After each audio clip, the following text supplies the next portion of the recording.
Hi guys, in today's video we're gonna go over what is real estate wholesaling and how you can actually act upon step by step. Anyone can actually learn it and anyone can execute on it. Let's dive into the details. BART AI will extract the most valid and relevant information up to date. So first thing guys you want to focus is that anyone who is interested in doing wholesaling real estate should understand the market between the buyers and the sellers. The first thing that you want to highlight is market to sellers. You need to find a motivated seller with a discounted properties. Usually these are properties that are not in great shape but are in good location. Sometimes these properties could be on remote location as well, but the worse the condition, the better price you're usually going to get. It is very interesting that these people usually tend to find buyers off market simply because the property might not be in so desirable location or condition. So for them it's hard to find a fast buyer.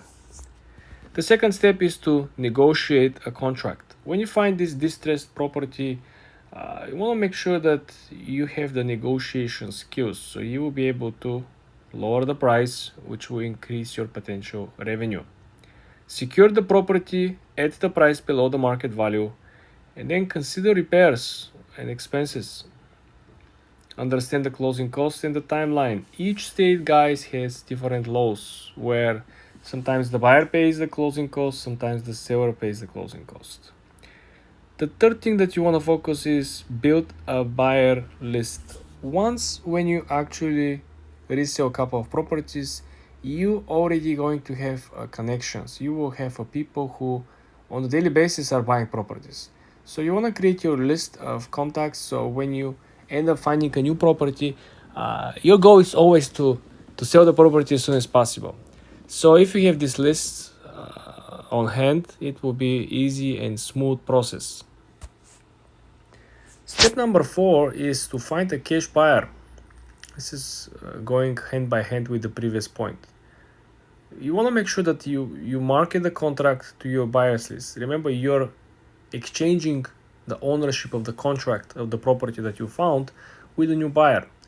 So you want to make sure that everything goes smooth and goes fast, because once when you get real estate under contract, you have a time frame in which you can sell the contract without having the contract under your name. Point number 4 is to negotiate with the buyer.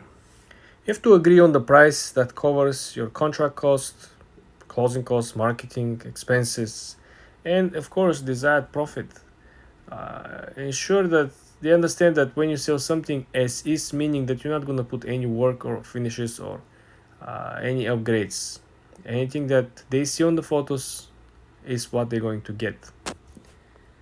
The last steps are actually very easy and to understand. All we gotta do is to assign the contract, transfer the contract rights to the buyer for a fee. This is where you're going to make your money, right?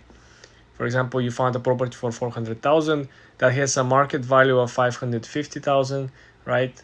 You resell this for 500,000. The difference is it's 100,000, but you're also going to have a signing fee, could be 10,000 or upwards of 10,000.